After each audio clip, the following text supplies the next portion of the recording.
Salut les amis. L'histoire d'aujourd'hui s'intitule « Ma belle-mère a pris tout son temps pour appeler les urgences parce qu'elle disait que je faisais semblant, mais elle pourra faire semblant d'être morte quand la facture de l'hôpital et le procès arriveront. » Je viens tout juste de rentrer de l'hôpital après que la mère de mon mari a fait quelque chose d'extrêmement stupide, à la limite du malveillant. Cette charmante belle-mère, largement plus de 50 ans, a royalement merdé et m'a envoyé à l'hôpital récemment. Elle et moi, on est comme l'eau et l'huile. Sa haine vient du fait que je ne fais pas beaucoup de tâches ménagères et que je ne cuisine pas tous les repas pour mon mari. C'est littéralement la seule raison de sa haine, et ce n'est même pas parce que je ne veux pas le faire, il y a une raison. Mon mari est celui qui cuisine la plupart du temps, et nous avons une femme de ménage qui vient 2 fois par semaine. J'essaie de faire de petites tâches à la maison tout en travaillant à domicile, mais la majorité est gérée par mon mari et la femme de ménage. Ma belle-mère est très old school et déteste que je vive ma vie de cette façon. Elle dit toujours que je suis paresseuse et que je gaspille l'argent de mon mari parce que je veux être une femme trophée. Eh bien, mon mari et moi sommes plutôt à l'aise financièrement, donc ce n'est pas comme si nous ne pouvions pas nous permettre de l'aide. En plus, je travaille et je contribue financièrement, même si ce n'est pas autant que mon mari. Et si je ne fais pas beaucoup de ménage ou ne cuisine pas tous les repas de la journée, c'est parce que j'ai un problème médical qui m'empêche de fonctionner pleinement comme une personne normale. Je dois préciser ici que je souffre du syndrome de tachycardie orthostatique posturale, PO. Si vous ne connaissez pas, je vous suggère de le rechercher sur Google. Je sais que je pourrais l'expliquer ici, mais honnêtement je ne sais pas comment le faire de manière concise. Vous pouvez chercher et lire à ce sujet. En résumé, mon cœur devient complètement incontrôlable avec des gestes simples comme s'asseoir ou se lever. Encore une fois, ce n'est qu'un aspect de la maladie et c'est bien plus compliqué que ce que je décris. C'est pour ça que je vous conseille de vous renseigner pour mieux comprendre. C'est une condition médicale horrible, et elle me rend très insécure sur beaucoup de choses parce que je ne sais jamais quand une crise va survenir. La plupart du temps, les gens ne comprennent pas la gravité de ce qui m'arrive ou pensent simplement que je mens ou que j'exagère. Une de ces personnes est cette salope de belle-mère. Elle n'est pas la seule à avoir refusé de croire à mon diagnostic, mais elle est de loin la plus bruyante dans ses doutes. Je ne devrais même pas parler de doute, parce que cette femme était convaincue à 100% que je mentais. J'ai essayé encore et encore de lui expliquer que mon état est bien réel et que j'ai des difficultés avec les tâches ménagères à cause de ça. Elle insiste toujours sur le fait que je suis une feignasse qui profite de son fils. Avant que quelqu'un ne m'attaque, laissez-moi préciser que je ne passe pas mes journées à ne rien faire à la maison. Je travaille et je fais les petites tâches que je peux avant que mon corps m'envoie des signaux d'alerte. J'aide mon mari pour les repas, donc ce n'est pas lui qui fait absolument tout. Mon mari et moi avons trouvé un bon système pour gérer les tâches quotidiennes afin qu'aucun de nous ne se retrouve épuisé ou malade. J'admets que je fais beaucoup moins qu'une personne normale, parce que je m'évanouis littéralement et je tombe malade si je ne fais pas attention. Au fil des années, ça s'est amélioré, surtout parce que je fais très attention à éviter les déclencheurs, mais je ne serai jamais à 100% normal. La plupart des gens dans ma vie comprennent et me soutiennent. Mais ma belle-mère, c'est une toute autre histoire. Cette femme a été exceptionnellement vocale, au point d'en parler en public pour tenter de me faire honte et de me forcer à avouer que je mens. C'est à la fois humiliant et frustrant. C'est aussi l'une des principales raisons pour lesquelles je ne passe pas de temps avec elle ou n'assiste pas à ces événements. Tout cela nous amène à ce qui s'est passé la semaine dernière. C'était le tour de ma belle-mère d'organiser le dîner familial mensuel. Normalement, elle prépare un énorme festin parce qu'elle adore cuisiner. C'est d'ailleurs de là que vient son attaque personnelle, parce que je ne suis pas comme elle. Mon mari a une grande famille qui aime se réunir 1 fois par mois pour prendre des nouvelles et rester proches. Ma belle-mère adore ces dîners parce que tout le monde encense sa cuisine, ce qui flatte son ego, et elle profite de ces occasions pour souligner à quel point je suis une déception pour la famille. Par le passé, j'ai essayé de me joindre à elle pour aider à préparer ces dîners, mais elle me confiait toujours des tâches physiquement épuisantes. Évidemment, je devais refuser parce que je ne voulais pas tomber malade ou finir à l'hôpital pour ça. Au final, j'achetais quelque chose au magasin où j'apportais 1 ou 2 bouteilles de vin et c'était tout. Ma belle-mère faisait toujours des remarques sarcastiques à ce sujet. J'ai essayé de lui dire que je pouvais m'occuper de tâches moins physiques, mais elle trouvait toujours des excuses pour ne pas me les confier. Contrairement à ce qu'elle pense, je n'aime pas être inutile, donc j'essaie vraiment d'aider comme je peux. Je travaille encore avec mes médecins pour voir s'il existe une meilleure façon de gérer ma maladie. Pour l'instant, je fais de mon mieux. Je me sens toujours coupable de ne pas pouvoir aider davantage pour les tâches physiques. Ce n'est donc pas comme si je prenais plaisir à ne rien faire. La plupart de la famille comprend. Nous organisons aussi des dîners familiaux chez nous, mais la nourriture est préparée avec Catherine, la femme de ménage. Il n'y a que ma belle-mère qui s'en plaint. Elle pense que j'esquive le travail et que je ne respecte pas la famille. Elle a même essayé de rallier des gens à son avis et est allée jusqu'à suggérer que je manquais de respect à la famille en ne faisant pas tout maison. Personne ne l'écoute vraiment ni n'est d'accord avec elle, mais ça ne semble pas la décourager. Avant que vous ne posiez la question dans les commentaires, oui, j'assiste à ces événements parce que j'aime être avec le reste de la famille. Je ne vais pas laisser une pomme pourrie m'isoler. Cette fois-ci, Elle a fait une énorme scène parce que je ne l'aidais pas et m'a humilié pour avoir simplement apporté des choses du commerce pendant qu'elle fabriquait même les bougies elle-même. J'en ai eu assez de ces conneries et j'ai décidé de l'aider cette fois-ci. C'était ma décision, et j'admets que je voulais l'aider autant que mon corps me le permettrait. Je me suis dit qu'une fois qu'elle verrait comment mon corps réagit à un travail physique et à quel point il m'est difficile de rester debout une fois que mes symptômes se déclenchent, elle comprendrait.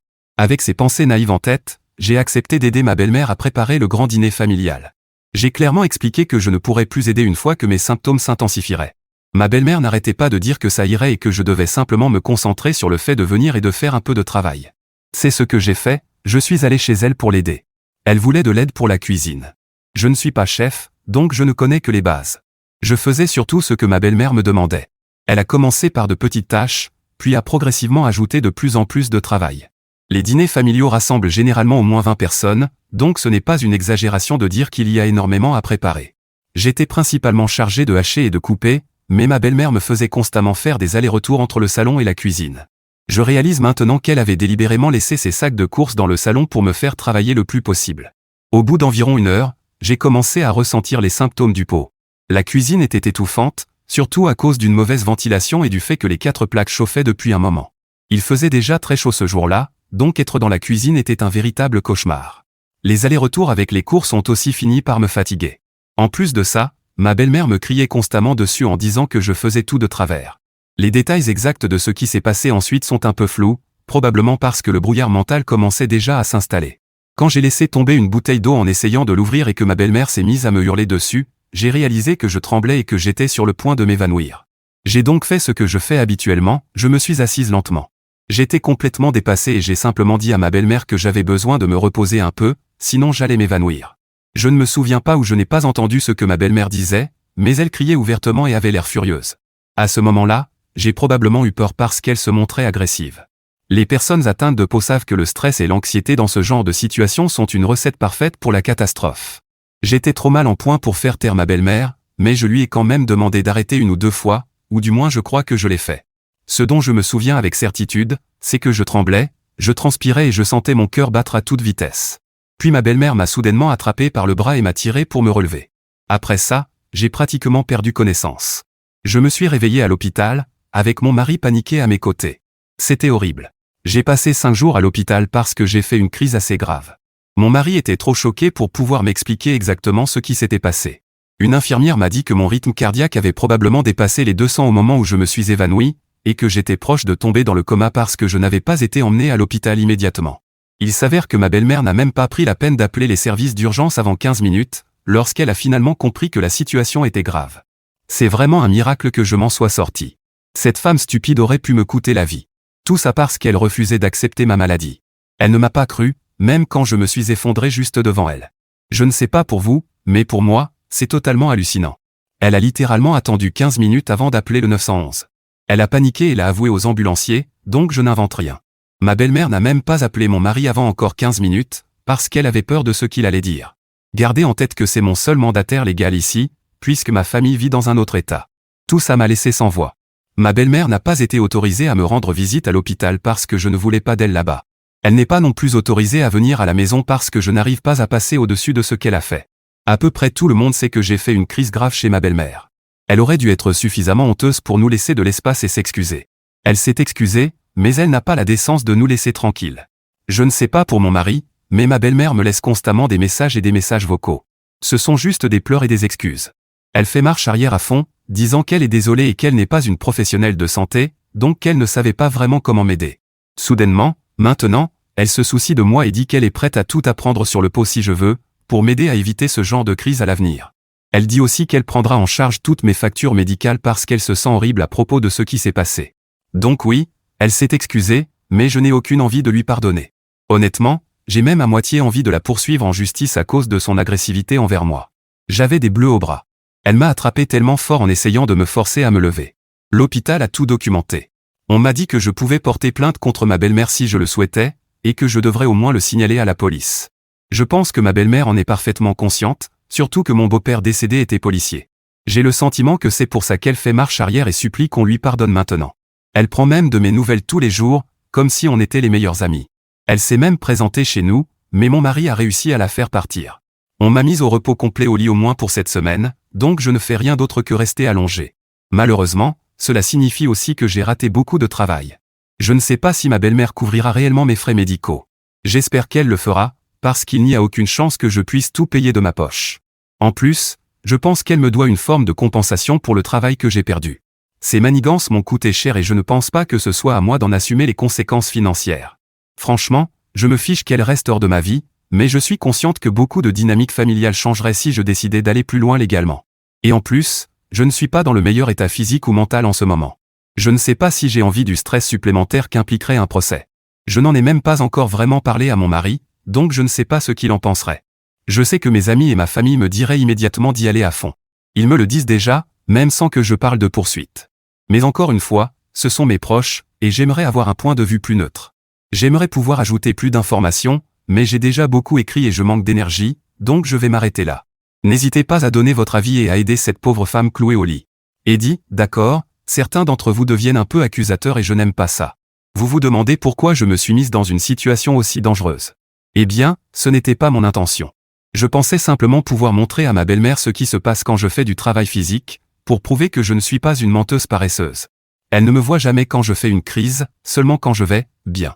Naïvement, j'ai pensé qu'elle changerait d'avis en voyant de ses propres yeux à quel point ça peut devenir grave pour moi. Peut-être que j'ai été stupide ou naïve, mais je ne pensais vraiment pas que ça irait aussi loin. Je ne suis pas assez inconsciente pour me mettre volontairement en danger extrême juste pour prouver un point. Je sais comment gérer mes symptômes, donc je pensais éviter une crise sévère. Je ne pensais pas non plus que ma belle-mère allait encore aggraver la situation. J'ai essayé de désamorcer en m'asseyant et en reprenant mon souffle. J'aurais essayé de me rendre lentement jusqu'au canapé pour m'allonger ou de demander son aide pour ça. Honnêtement, j'aurais été parfaitement bien si elle m'avait simplement laissé me reposer un peu. Ce sont ces actions qui ont provoqué cette crise grave. Pour être totalement honnête, la dernière fois que j'ai fait une crise aussi sévère, c'était à la fin du lycée. Depuis, j'ai été suffisamment effrayé pour éviter toute activité qui aggrave mon état dès que les symptômes apparaissent. Mon mari a toujours été extrêmement compréhensif et fait tout pour que je récupère le plus vite possible. Je reconnais mon erreur de ne pas avoir inclus plus de détails sur mon mari dans le post initial. En réalité, c'est un homme très soutenant et responsable qui dit à sa mère d'arrêter à chaque fois qu'il le peut. Le problème, c'est que ma belle-mère est têtue et se moque complètement de ce que mon mari lui dit. Elle est convaincue qu'il agit selon mes désirs parce qu'il est aveuglé par l'amour. Ce sont ses mots, pas les miens. Je pense que l'une des raisons pour lesquelles elle cherche constamment la confrontation, c'est que mon mari n'est pas d'accord avec son opinion sur mon état et sur son idée que je cherche juste de l'attention. Elle déteste que son propre fils prenne mon parti plutôt que le sien. Lui dire que son opinion est fausse ne sert à rien. Aujourd'hui, mon mari n'a franchement plus envie de parler à sa mère. Il a été terrifié par ce qui s'est passé, et je ne pense pas que la peur soit encore retombée pour lui. Au moins, j'étais inconsciente pendant le pire. Mon mari, lui, a dû gérer activement l'horreur de la situation. Il m'a dit qu'il ne voulait plus rien avoir à faire avec sa mère et qu'il soutiendrait totalement la décision que je prendrais. Il est fermement opposé à lui rendre visite ou à ce qu'elle vienne chez nous. Je pense que mon pauvre mari est traumatisé. Moi, j'ai déjà vécu une crise sévère par le passé, donc ce n'est pas une première pour moi.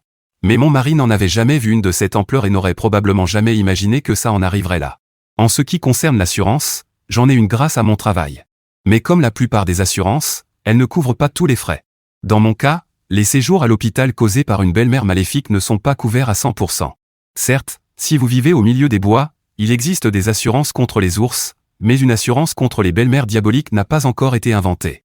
Mise à jour 1. Désolé de ne pas avoir donné de nouvelles pendant un moment.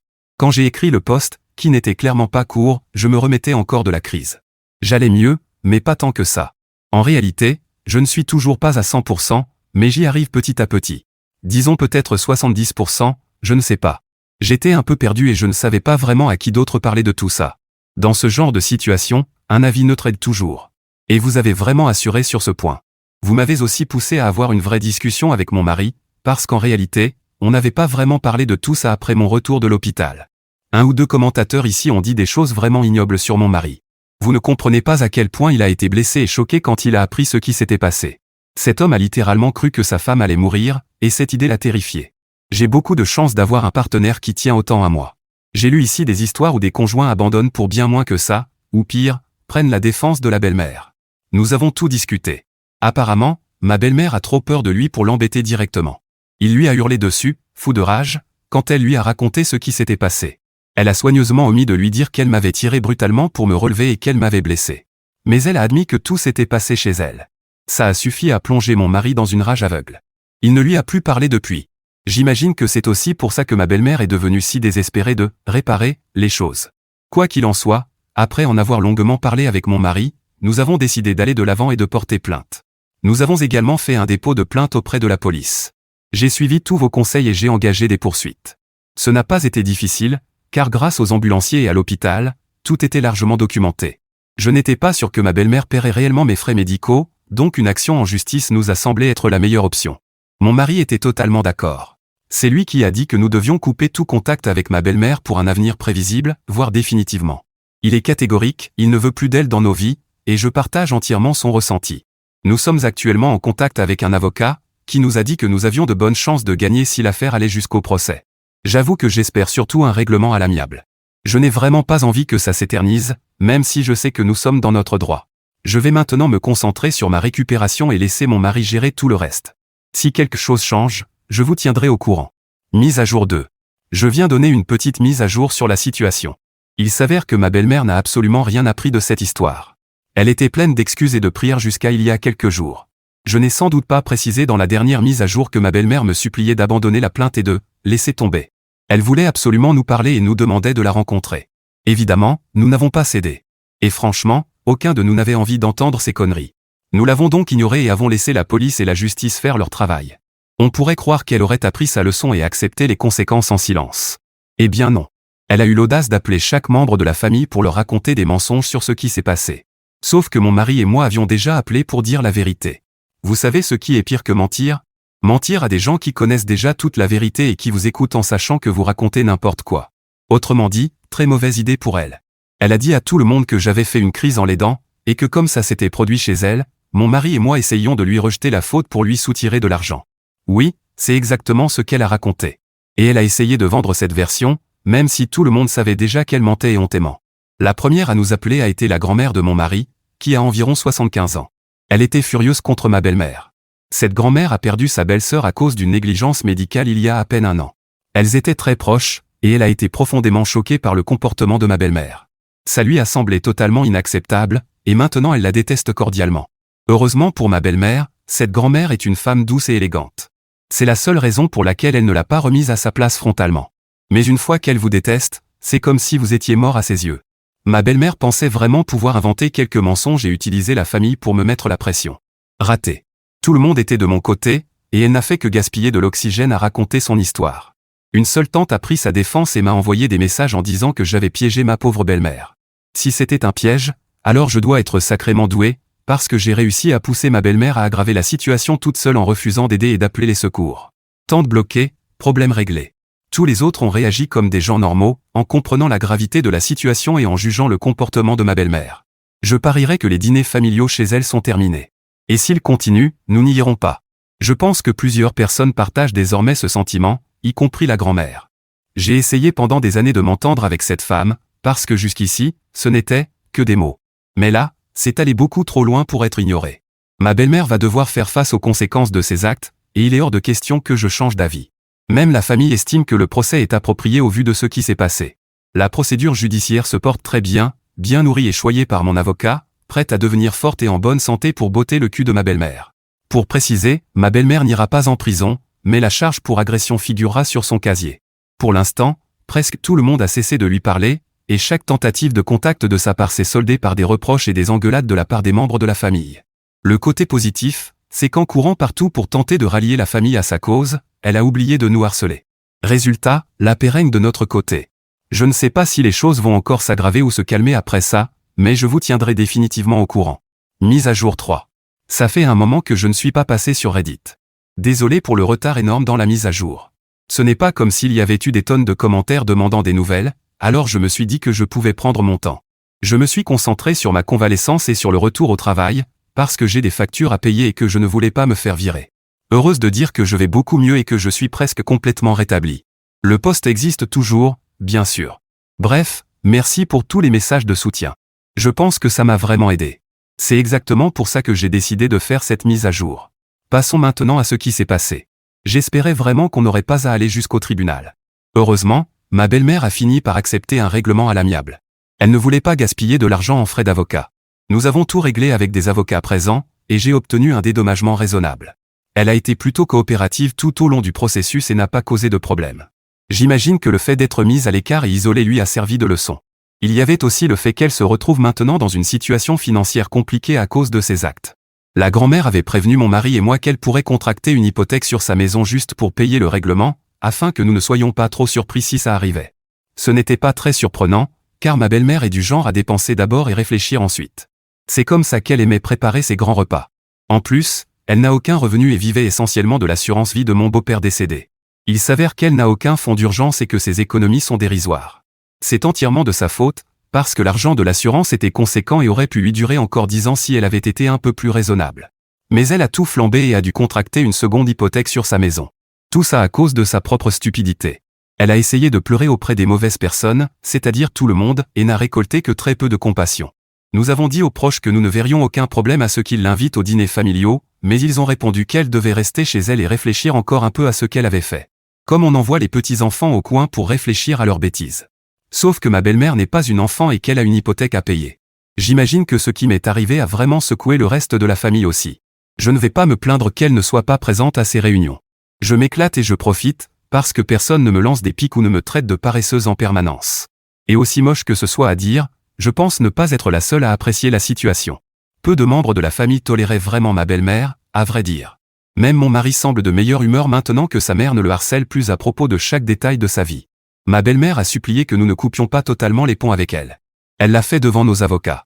Malgré ça, nous sommes restés fermes et lui avons même dit que nous demanderions une ordonnance restrictive si elle tentait de franchir nos limites. Elle avait l'air triste, mais n'a pas insisté davantage. Ça fait maintenant 1 mois que l'argent est arrivé sur mon compte. Toujours aucun contact avec ma belle-mère, et ça restera ainsi pour un bon moment. Après avoir goûté au paradis, on n'a pas envie de revenir à ce qui existait avant. Mise à jour 4. Je pense que vous êtes tous un peu horribles. Vous ne vous êtes pas beaucoup inquiétés de ma santé, mais vous avez demandé des nouvelles de ma belle-mère. En gros, si elle souffre, on veut savoir. Vous êtes terrible, mais je vous aime, alors je vais vous faire un petit résumé de la vie actuelle de ma belle-mère.